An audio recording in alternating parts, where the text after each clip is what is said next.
제가 4월 달에 말씀을 전하고 거의 5개월 가까이 되는데요. 주님께 먼저 감사를 드립니다.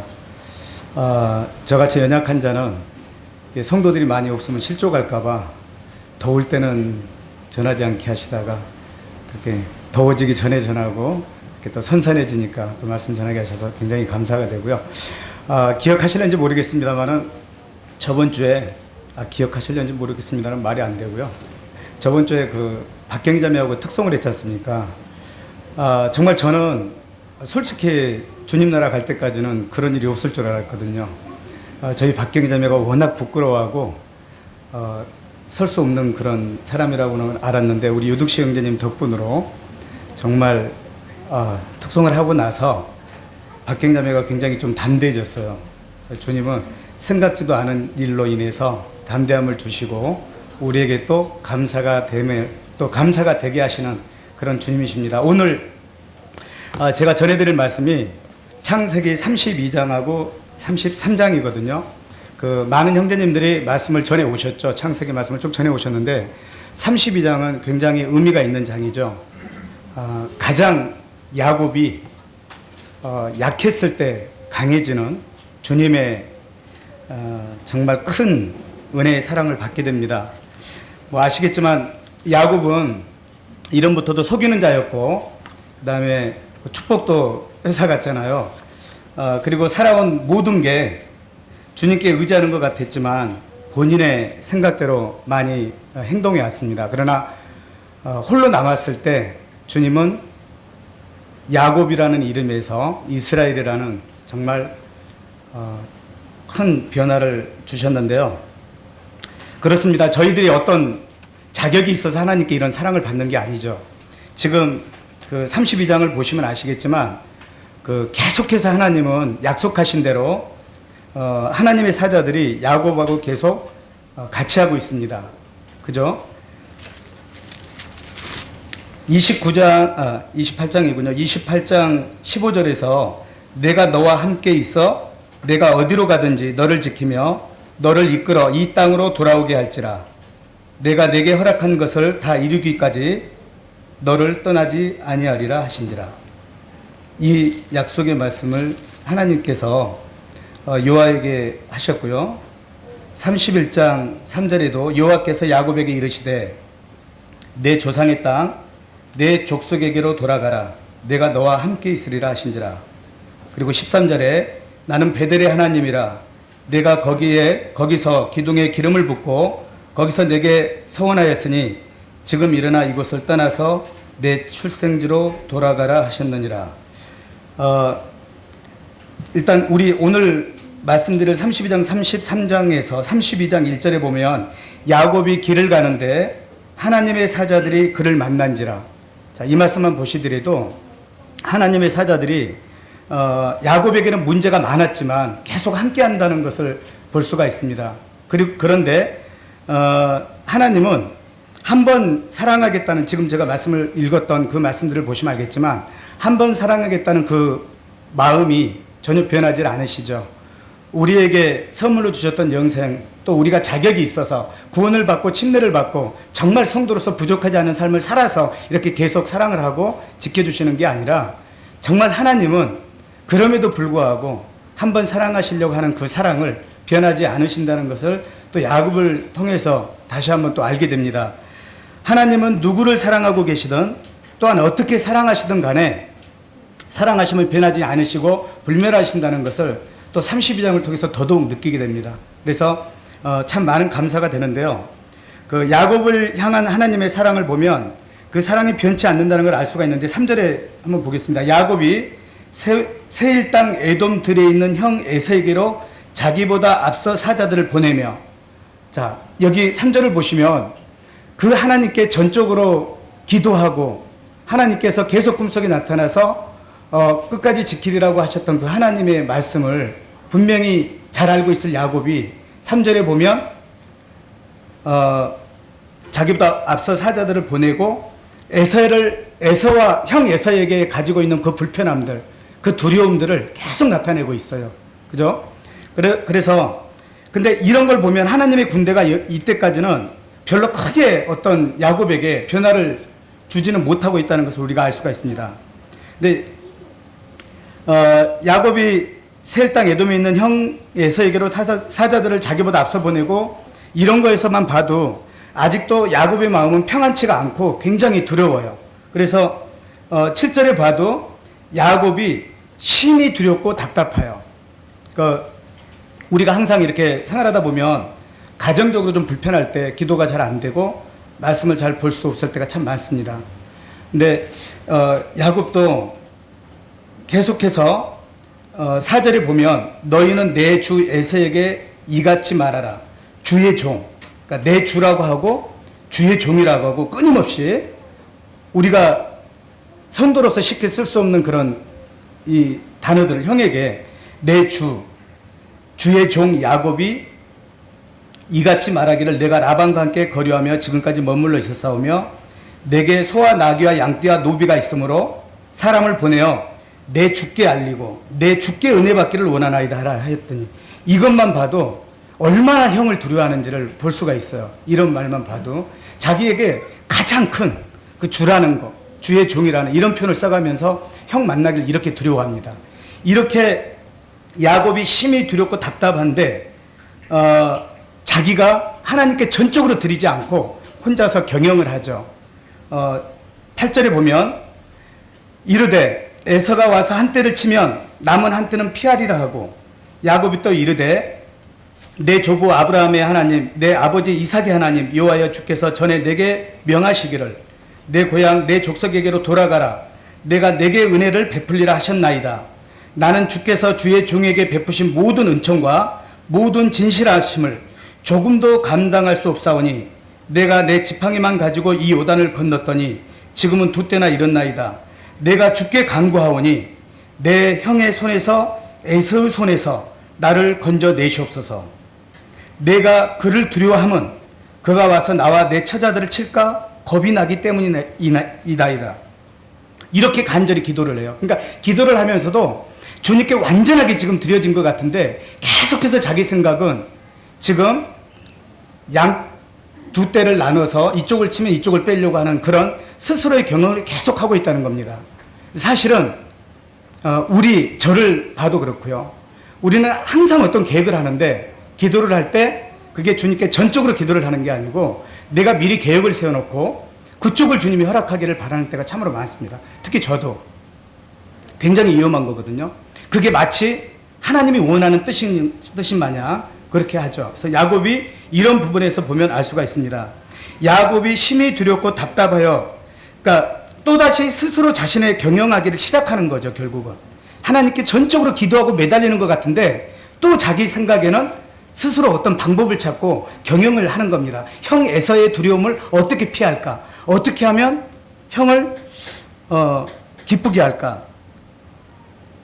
그래서 자기와 함께한 종자와 양과 소와 양떼를 두 떼로 나누고 에서가 한 떼를 치면 남은 한 떼를 피하리라 하고 그러니까 야곱의 온통 생각은 하나의 계획일 뿐이에요.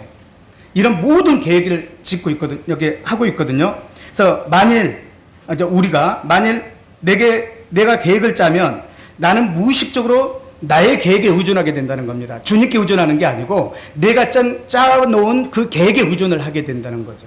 그래서 결국 이런 게 굉장히 나도 모르게 엉뚱한 방향으로 흘러갈 수 있습니다. 마치 면죄부 같이 나는 주님께 완전히 기대고 있어.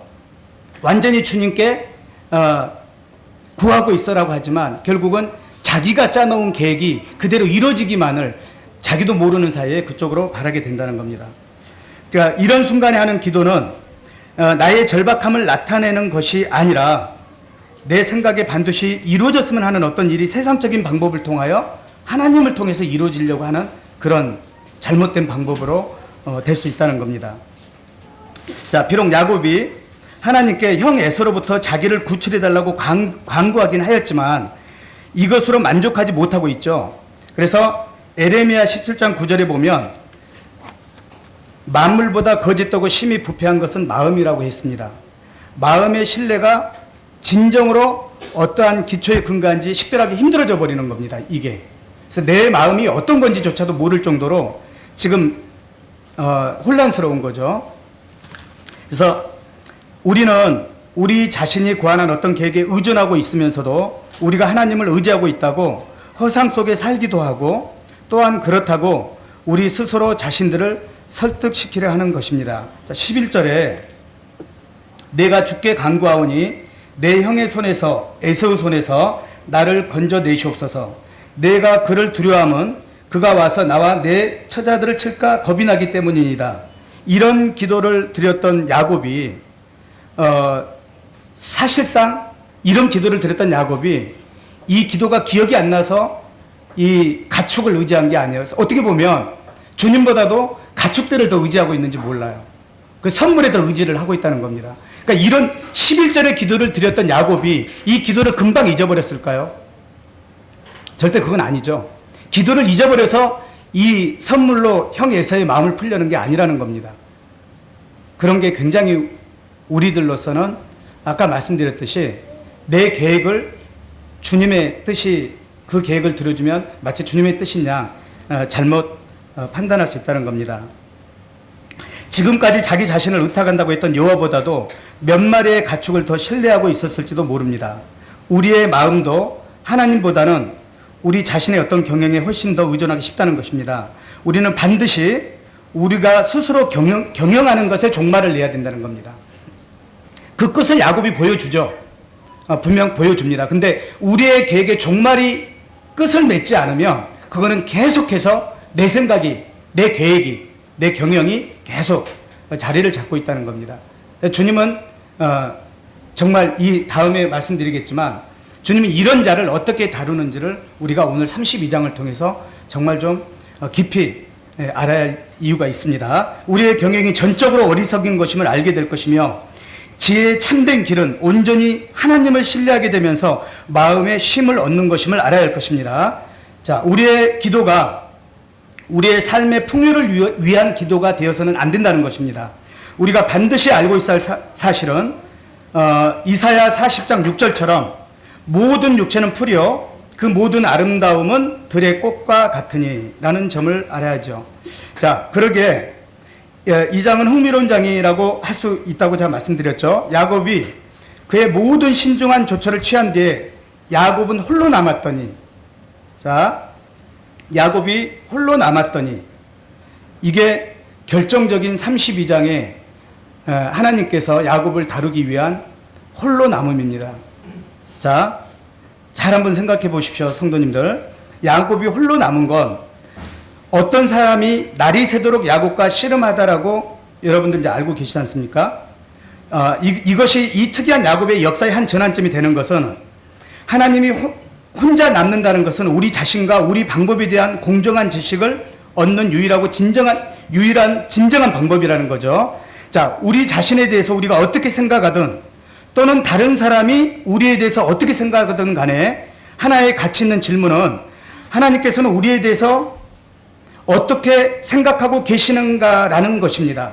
하나님은 어떻게 우리를 생각하고 계시는가라는 거죠. 자, 하나님께서는 우리가 단지 홀로 남게 될 때 들여다볼 수 있다는 거죠. 우리가 홀로 됐을 때 하나님을 진짜 들여다볼 수 있는 겁니다.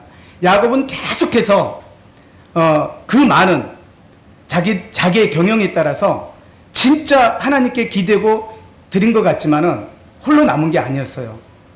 자, 홀로 남는다는 것은 세상과도 떠난 상태며 자아와도 떠난 상태고 단순한 육의 모든 생각과 사고와 상상과 감정에서 떠나서 오직 하나님과 단둘이 남게 될 때 우리는 우리 자신에 대해 정확히 판단할 수 있게 된다는 것입니다.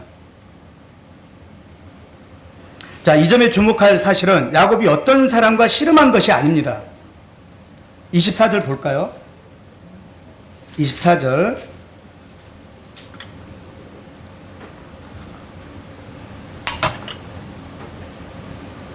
네, 24절 보면 야곱은 홀로 남았더니 어떤 사람이 날이 새도록 야곱과 씨름하다가,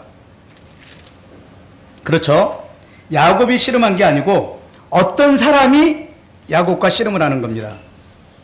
그러니까 내가 어떤 사람과 더불어 씨름하는 것은 어떤 사람이 나와 더불어 씨름하는 것은 우리 마음에 전혀 다른 두 개의 사상을 내포하고 있거든요. 그러니까 내가 어떤 사람과 씨름하는 것과 어떤 사람이 나와 더불어 씨름하는 것, 이게 전혀 다른 두 개의 사상을 내포하고 있다는 거예요. 자, 전자의 경우, 그러니까 내가 어떤 사람과 씨름하고 있다는 것은 어떤 사람을 통해서 목적을 취하기 위한 거죠. 전자는. 근데 후자는, 자, 나는 어떤 사람으로부터 어떤 목적을 취하기를 원하는 행위라는 겁니다. 그러니까 이거는 결국 야곱이 하나님께 했던 행동이 아니라 하나님이 야곱을 다루기 위해서 지금 씨름하게 된 거예요. 저는 지금까지 그렇게 알았죠. 야곱이 열심히 죽도록 기도해가지고 사자와 싸워가지고 그게 이겨가지고 그냥 하나님을 이겼구나. 근데 그게 야곱이 씨름을 한 게 아니고 하나님께서 야곱을 다루기 위해서 씨름을 한 거죠. 자, 보시면 내가 어떤 사람과 더불어 씨름하는 것과 어떤 사람이 나와 더불어 씨름하는 것은 우리의 마음에 전혀 다른 두 개의 사상을 내포하고 있습니다.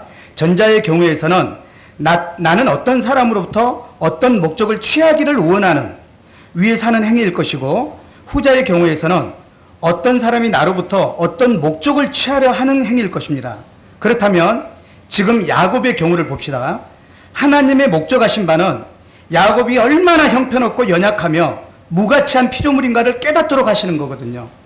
본인은 계속 경영을 잘하고 뭐 14년 여기 7년 6년 해서 20년간 이 삼촌한테 있는 이게 중요하고 자기가 막 이렇게 모든 가축을 늘리고 이런 것 같지만 결국 그 무가치한 일을 위해서 정말 열심히 살았던 그 야곱에게 장자권을 빼앗고 아무튼 축복도 받고 이랬던 그 야곱에게 하나님은 그걸 깨닫도록 하기 위해서 하나님께서 끈질기게 대항하는 행위로, 그러니까 야곱이 하나님께 끈질기게 대항하는 행위로 인하여 그 사람 야곱의 환도뼈를 치게 됩니다.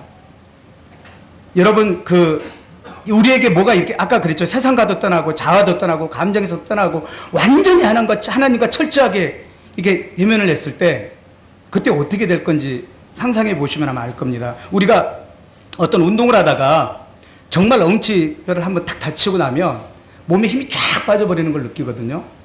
정말 아무것도 할 수 없는 그 힘 빠져버리는 거. 누구의 도움이 없으면 내 스스로 뭘 할 수 없는 그런 거죠.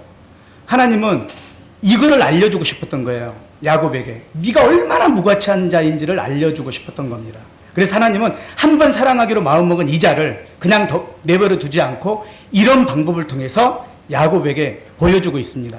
네가 얼마나 경영을 잘하고 네가 얼마나 계획을 잘 세우고 얼마나 잘 속일지 모르지만 결국 주님께 의뢰하지 않는 한 너는 한낱 형 에서의 두려움을 해서 이렇게 주의 종이니 내 주니 주의 은혜를 받느니 이렇게 있는 자밖에 되지 않는다는 것을 보게 해주는 거죠.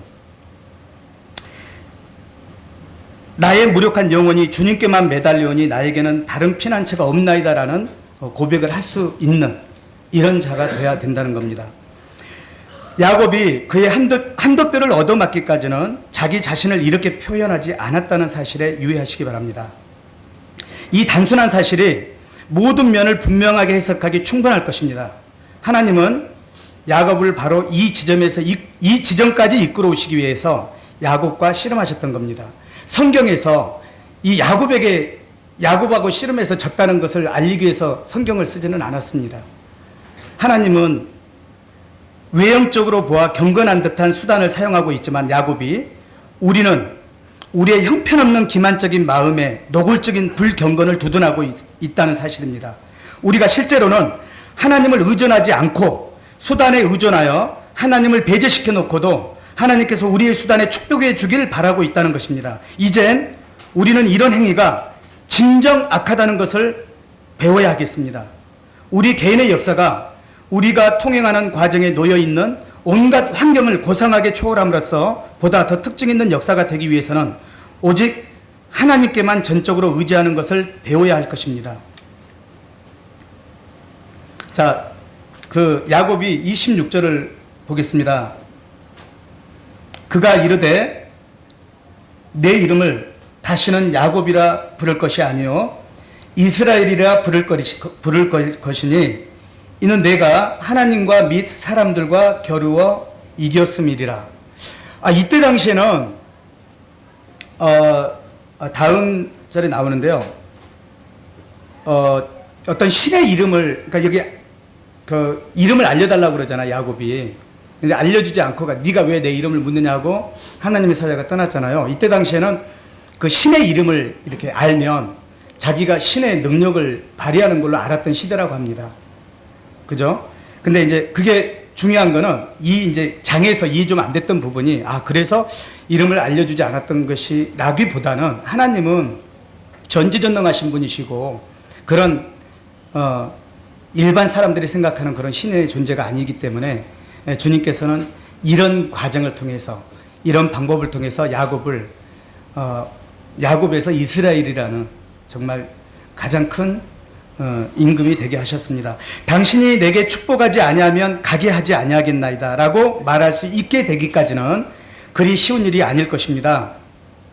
이런 말을 마음 깊은 곳에서부터 할 수 있고 또 실제로 그런 말을 할 수 있는 능력을 갖고 있다는 것은 실로 전반적인 참된 능력의 비결일 것입니다. 야곱은 환도뼈를 얻어 맞았을 때야 그렇게 말했던 것입니다. 그러나 그도 그렇게 되기 전까지는 그렇게 말을 할 수 없는 사람이었습니다. 야곱이. 그가 자신을 포기하기까지 오랫동안 투쟁을 해야 했습니다. 정말 많은 투쟁을 해야 했고요. 정말 개인의 계획과 개인의 경험을 해야 했습니다. 그것은 야곱이 자신이 갖고 있는 육에 대한 신뢰가 강했기 때문입니다. 우리의 육에 대한 신뢰가 강하면 강할수록 절대 하나님께 의지할 수 없다는 것을 이 32장을 통해서 다시 한번 생각하게 됩니다. 정말 버려야 됩니다. 저부터죠.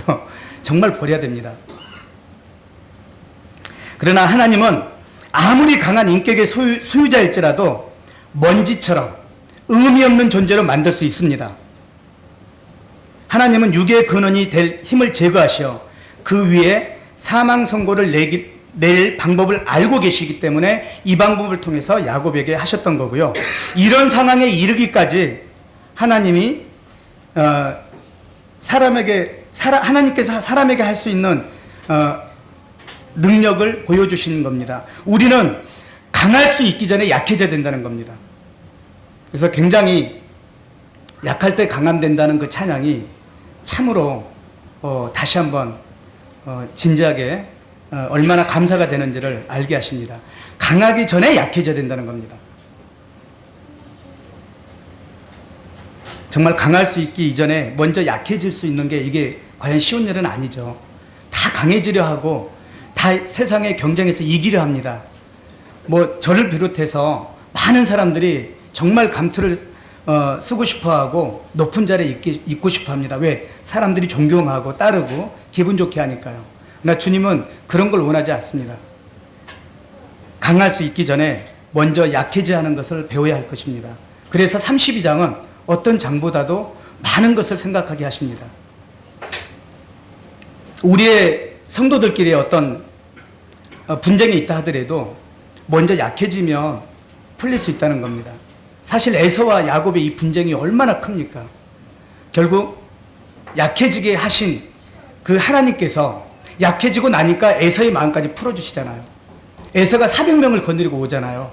근데 결국 야곱이 약해졌기 때문에 마음을 돌려놓는 겁니다. 계산적일 수가 없는 거예요. 내가 어떻게 하면 하겠다라는 게 아닙니다. 야곱은 계속 경영을 했잖아요. 나중에 33장에 나오지만 계속해서 자기가 사랑하는 사람은 뒤쪽으로 빼는 것까지 보시면 이렇게 우리는 경영을 하죠. 그 하나님의 그 환대표까지 맞은 자가 그렇게 합니다. 근데 하나님을 만나고 나서 달라진 건 책임감이었죠. 자기가 사랑하는 라헬, 요셉, 베냐민은 뒤로 빼잖아요. 조금이라도 늦게 더 오래 살고 도망칠 수 있도록. 그러나 다리가 저른 야곱은 책임감이 생겼잖아요. 하나님을 만나고 나서 책임감이 생겼습니다. 앞으로 나아가서 먼저 에서를 만나는 이런 놀라운 게 약해졌기 때문에 강해졌다는 것을 다시 한번 말씀드리고 싶습니다. 하나님은 우리 자신의 발견과 관련하여 그토록 우리에게 가까이 오시고 또 우리를 축복해 주시지만 우리는 하나님이 어떠한 분이신지에 대해 실제적으로 알지 못하고 있습니다.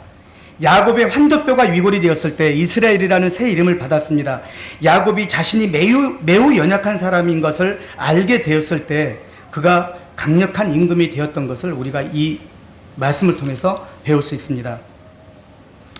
자, 33장에 야곱이 눈을 들어보니 에서가 400명의 장정을 거느리고 오고 있는지라 그의 자식들을 나누어 레아와 라헬과 두 여종에게 맡기고 여종들과 그들의 자식들은 앞에 두고 레아와 그의 자식들은 다음에 두고 라헬과 요셉은 뒤에 두고 자기는 그들 앞에서 나아가되 몸을 7번 땅에 굽히며 그의 형 에서에게 가까이 가니.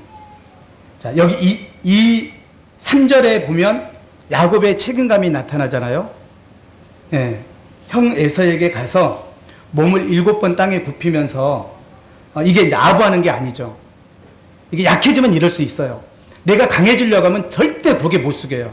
절대 겸손해질 수 없습니다. 근데 제가 스스로 약해지려고 하면 어떤 것든 할 수 있습니다. 왜? 지는 게 이기는 거라는 걸 알 수 있으니까요. 그래서 이 3절에 보면 야곱의 책임감이 정말 두드러지게 나타나고 있습니다. 계속 자기는 이게 치고 오면 살 생각만 했었거든요. 도망갈 생각만 하고 이쪽 치면 이쪽 도망가고 계속해서 자기는 뒤에 있었죠. 그러다 이제 혼자서 하나님을 만나게 된 계기가 됐지 않습니까? 야곱이 눈을 들어보니 에서가 400인을 거느리고 오는지라 그 자식들을 나누어 레아와 라헬과 두 여종에게 맡기고 여종과 그 자식들은 앞에 두고, 그러니까 소중하지 않는 것들 이 상태에서도 이제 자기는 어떻게 보면 정말 이건 이 본인의 계획이 이렇게 아무리 하나님께 전적으로 드린다 하더라도 이렇게 나타나잖아요. 야곱의 가족들이 에서를 만나는 장면을 보면 재밌습니다. 자신이 사랑하는 사람은 에서를 늦게 만나게 합니다. 맨 앞에 종과 아들, 그러니까 종과 아들, 다음에 레아와 그 아들, 마지막으로 야곱이 가장 사랑하는 라헬과 그 아들입니다. 그리고 마지막에는 야곱 자신이 있었지만 책임감 때문에 앞으로 나아갔던 겁니다.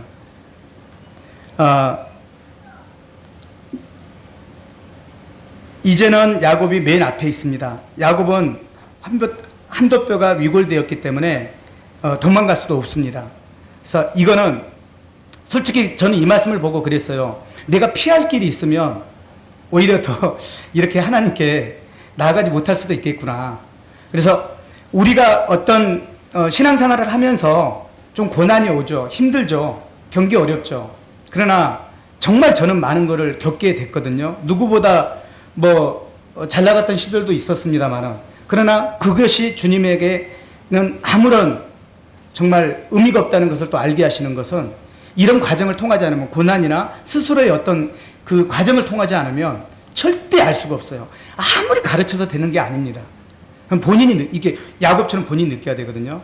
저 또한 절대 말씀이나 이런 걸로 제가 변화될 수 없었던 것을, 생각을 어떤 게 먼저인지 변화될 수 없었던 것을 주님은 서서히 아주 느리게 고난을 피하게 하신 게 아니고 통과하시게 하시면서, 제가 생각하는 고난이죠. 이제 제가 생각했을 때 고난이지만 그걸 통과하게 하시면서 주님의 그 깊은 사랑, 주님이 뭐를 더 주고 싶어 하시는지를 알게 되었을 때 얼마나 감동과 큰 사랑과 그 크신 사랑이 끊임없이 불멸의 사랑인 것을 알게 하셨을 때 정말 감사가 됩니다. 그래서 처음 주님을 만났을 때 그 사랑, 그걸 다시 한번 생각하게 되는 그런 장이 됐습니다.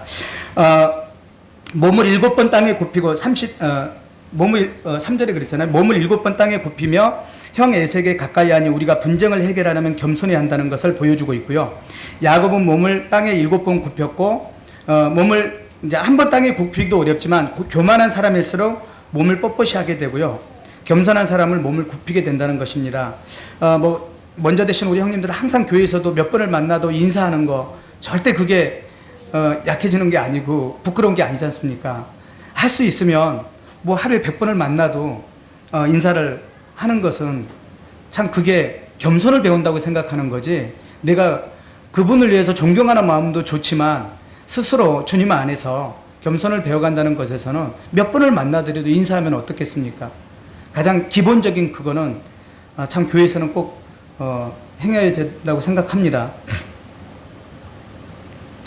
그리고 4절, 에서가 달려와서 그를 맞이하여 안고 목을 어금 맞추며 그와 입 맞추고 서로 우니라. 에서는 미움이 가득 차 있었습니다. 아까 제가 말씀드렸습니다만은 이걸 바꿔주셨어요. 정말 400명을 거느리고 얼마나 죽이고 싶었을까요? 장자권에, 그 다음에 축복까지 뺏어갔는데 정말 죽이고 싶었을 건데요. 여기서 4절을 보시면요, 서로 운이라, 서로 운이라. 예, 울잖아요. 예, 그냥 이게 그냥 눈물이 아니고, 이미 하나님은 야곱이 회개했을 때 예서의 마음을 바꿔주셨지만은, 먼저 하나님 앞에서 회개하면 하나님께서는 우리를 미워하는 사람의 마음을 바꾸어 주십니다. 자, 이게 예를 들어서 그러니까 예를 드는 게 아니고 이런 예화가 있는데요. 어느 딸이 집을 나갔습니다. 어느 딸이, 이제 믿는 가정의 딸이 집을 나갔어요. 다른 소년들과 어울려가지고 다니면서 창녀처럼 살았어요. 아버지는 딸을 버렸습니다. 그리고 독실한 기독교 신자인 아버지는 딸에게 분노하고 자신의 딸이 아니라고 선언을 해버렸어요. 그러나 그분이 하나님 말씀을 듣고 딸을 미워한 죄악을 회개했습니다. 딸을 위해서 밤새 회개의 기도를 하였습니다. 그날 새벽에 딸이 들어왔습니다. 자, 왜 들어왔냐면 딸은 몰래 들어와서 옷만 가지고 다시 나가려고 했어요. 근데 아버지가 뛰어나와서 끌어안고 울었습니다. 근데 그 아버지를 보고 딸이 회개를 해버렸어요. 자, 그냥 아버지가 울었어요. 딸을 붙잡고. 이게 지금 4절에서 말한 서로 운이라. 형과 동생이 하나님의 용서를 통해서, 아니 하나님의 회개함을 통해서 에서의 분노를 없애주시고 서로 울었어요. 지금 제가 예화로 말씀드렸던 이 부분이 창녀처럼 살았던 딸을 버렸어요. 창피하니까, 부끄러우니까, 남들 보기에 입에 오르는 게 창피하니까. 그러나 하나님께서 말씀으로 기도하게 만들었어요. 그 아버지를 기도하게 만들었어요. 기도하고 딸은 옷만 가지고 나가려는 그 딸에게 그냥 끌어안고 울었어요. 근데 딸이 회개를 했어요. 이런 방법으로 딸이 다시 돌아오기도 할 수 있습니다. 자, 에서가 미움에 가득 차 있었을 때는 야곱의 가족들이 눈에 들어오지 않아요. 그죠? 화가 났는데 어떻게 야곱의 가족들이 눈에 들어옵니까? 그런데 5절부터 7절에 보면 보세요. 에서가 눈을 들어 여인들과 자식들을 보고 묻되 너와 함께한 이들은 누구냐? 야곱이 이르되 하나님의 주의 종에게 은혜로 주신 자식들이니이다. 그때 여종들이 그의 자식들과 더불어 나와 절하고 레아도 그의 자식들과 더불어 나와 절하고 그 후에 요셉이 라헬과 더불어 나와 절하니. 이게 분노에 차 있다면 보이겠어요? 야곱의 자식들이 보이겠습니까? 그러나 에서가 미움에 가득 차 있었을 때는 보이지 않을 그 가족들이, 조카들이 이렇게 보이는 겁니다. 그래서 우리는 분노에 차 있으면 보지 못하는 것들이 참으로 많습니다. 정말 분노에 차지 않도록 우리가 주님의 말씀으로 잘 다스려야 되는 것도 5절에서부터 7절 에서가 가족들을 보고 묻는 거에 있어서 참 많은 생각을 하게 합니다. 그리고 8절에서 9절 한번 읽겠습니다. 에서가 또 이르되 내가 만난 바 이 모든 때는 무슨 까닭이냐?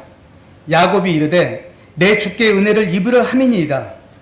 에서가 이르되 내 동생아 내게 있는 것이 족하니 내 소유는 내게 두라. 자, 이거는 이제 두 가지 이유를 볼 수가 있는데요. 예물을 드리는 것은 은혜를 입었기 때문이라는 겁니다. 지금은 아까와 완전히 달라요. 두려움에 차 있을 때 야곱이 에서에게 주려는 선물하고는 너무나 다른 겁니다. 이거는. 자, 본문에는 은혜라는 말이 세 번 반복돼서 나오게 되는데요. 선물을 줄 수 있는 것도 은혜고요. 하나님의 은혜입니다. 하나님이 물질을 축복하셨고 주고자 하는 마음을 주셨기 때문입니다. 그래서 야곱이 이런 물질을 얻게 된 거고요. 자, 야곱은 에서에게도 지금 은혜를 입은 겁니다. 어쨌거나. 그죠? 큰 은혜를 입었죠. 야곱은 에서에게 장자권을 받는 은혜를 입었고 에서에게 용서를 입는 은혜까지 받았습니다. 장자권도 얻었고 용서를 받는 은혜까지 입었잖아요. 야곱은 에서에게 이거를 우리가 살면서 많은 은혜를 입었습니다. 이런 은혜를 선물로 갚아야 합니다. 하나님은 선물을 드리는 자에게 하나님의 은혜를 주십니다. 우리가 화해하려면 좋은 선물을 드릴 수 있어야 됩니다. 자, 우리가 나와서 하나님은 우리에게 영생에 대한 선물을 주셨잖아요. 우리가 하나님이 뭐 부족하셔서 뭐 물건 사들고 오라는 게 아니지 않습니까? 모이기를 정말 열심히 하고 하나님께 진정과 신령의 예배를 드리고 말씀을 정말 좋은 관점에서 그 말씀이 은혜가 될 수 있도록 받아들여주고 이 말씀을 붙잡아서 정말 세상의 악과 싸우면서 이런 말씀들을 부끄럽지 않게 증거하는 이런 것들이 우리가 하나님께 드릴 수 있는 최소한의 선물이라는 겁니다. 그래서 야곱은 에서에게 주는 이 선물은 아까 드리려고 했던 그 선물하고는 완전히 다른 겁니다. 정말 은혜를 입어서 정말로 우러나서 드리려는 이런 거죠. 정말로 우리가 헌금도 정말 양을 보시지 않고 정말 두 푼이어도 그거를 마음의 중심을 보시는 그 하나님의 마음을 우리가 볼 수 있습니다. 마음이 변화되면 그렇게 할 수 있다는 것입니다. 억지로 내는 자가 아닌 즐거이 내는 자를 사랑하는 그 주님이시지 않습니까? 자, 하나님이 내게 은혜를 베푸셨고 10절 11절 한번 읽겠습니다. 야곱이 이르되 그렇지 아니하니이다.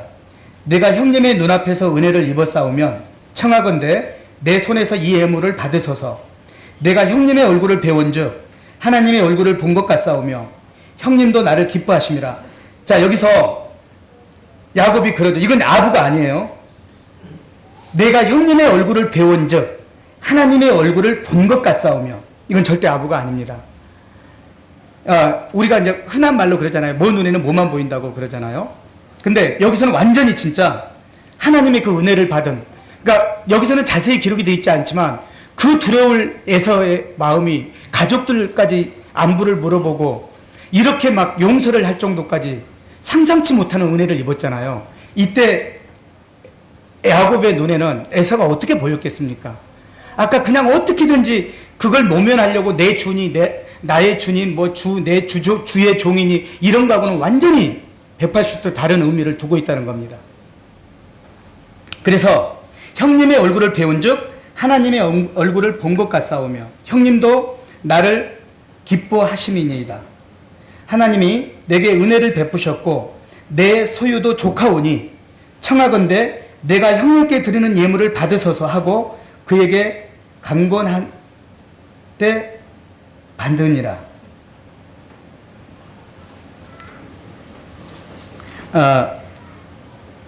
조금 전에 이제 저녁 식사를 먹고 형님께서 자꾸 제 그릇을 가져가시려고 그래서 아유 제가 시켜드리지는 못하고 제 거는 제가 가져가야죠. 예, 접시를. 근데 일어나는데 옆에 우리 신형님이 그러시더라고요. 신연유 형님이 너무 거부하는 것도 그게 좋은 게 아니라고. 달라고 하신 분이 무한할 수 있으니까 그런 거는 모른 척하고 드려도 된다고. 근데 또 이 말씀을 보니까 참 그렇습니다. 이렇게 계속 에서가 거부했다 그러면 좀 더 아름답게 아름다운 이 과정에 옥의 티가 될 수 있었을 텐데 받았습니다. 하나님이 내게 은혜를 베푸셨고 나의 소유도 조카오니 청컨대 내가 형님께 드리는 예물을 받으소서 하고 그에게 강건함에 받으니라. 야곱은 에서의 얼굴이 하나님의 얼굴과 같이 보였고요. 야곱의 마음속에는 하나님이 계십니다. 그러니 모두가 하나님처럼 보였을리 당연한 겁니다. 자, 우리는 여기서 복음을 배웁니다. 화해는 맨입으로 안 된다는 것입니다. 화해는 무슨 얘기냐면 잘 들어보세요. 화해는 맨입으로 안 된다는 게 이게 좀 오해할 수 있어요. 내가 교통사고를 내서 사람을 죽였어요. 그죠? 죄송합니다. 화해할게요. 이게 맨입으로 될 수 없잖아요. 이런 건. 그죠? 잘 들어보시기 바랍니다. 화해를 위해서는 대가가 필요합니다. 한 사람이 남의 자동차를 박아서 찌그러뜨렸습니다. 아니면 사람을 쳐서 죽게 하였습니다. 그런데 잘못했다는 말만 가지고 화해가 되지 않지 않습니까? 보상을 해야 합니다. 잠언 21장 14절에 은밀한 선물은 노를 쉬게 하고라는 말씀이 있죠. 예, 품의 뇌물은 맹렬하지만 이 말씀을 통해서 우리도 화해하기 위해서는 대가가 필요합니다. 죄에 대해서 우리가 지불해야 하는 대가는 생명이요, 피입니다. 예수님이 이 땅에 오셔가지고 그냥 그게 없었다면, 십자가의 죽으심이었고 예수님의 피가 없었다면, 그 대가를 치르지 않으셨다면, 우리가 그 대가 없다면 우리가 어떻게 이렇게 기쁜 마음으로 하나님의 말씀과 찬양과 이런 은혜를 얻고 살아가겠습니까? 죄에 대해서 우리가 지불해야 하는 대가는 생명의 피입니다. 하나님은 이런 대가를 치르기 위해서 예수님을 십자가에 죽게 하셨습니다. 에베소서 2장 16절에 보면 십자가로 이 둘을 한 몸으로 하나님과 화목하게 하려 하심이라. 원수된 것을 십자가로 소멸하시고. 자, 우리가 원수되었던 자들이었지만 예수님의 이 크신 사랑, 이 대가로 우리는 하나님의 자녀가 되었습니다. 하나님의 혹독한 대가로 우리는 이렇게 큰 은혜를 얻었습니다. 그러나 야곱은 어린 자녀와 연약한 아내 그리고 어린 양들 때문에 함께 에서가 같이 가자고 했을 때 어린 자녀라든지 가축들을 걱정하면서 에서를 먼저 가게 하는데요. 물론 뒤에 가면 결국 아까 처음에 읽었던 그 에서가 야곱이 밧단 아람에서부터 평안히 가나안 땅 세겜 성읍에 이르러 그 성읍 앞에 장막을 치고 그가 장막을 친 밭을 세겜의 아버지 하몰의 아들들의 손에서 백크시타에 샀으며 거기에 제단을 쌓고 그 이름을 에렐로 헤이스라엘이라 불렀더라. 뒤에 가면 이제 뭐 34장에 이제 연결되면 그